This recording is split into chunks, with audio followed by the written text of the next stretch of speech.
So hi mga te, story time muna kasi puro na lang ako yellow basket te.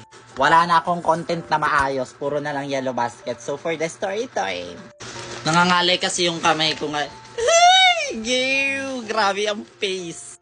Hindi te, ayan na may flowers ako ngayon. Pasabog ba? Pasabog yan te. Binigyan kasi ako ng jowa ko ng flowers and alam nyo ba, first time ko mabigyan ng flowers sa lahat kasi nang naging jowa ko te. Siguro mahal naman nila ako pero hindi nila kayang bumili ng flowers kasi wala pang release ang 4 cherries. Oh wow, give.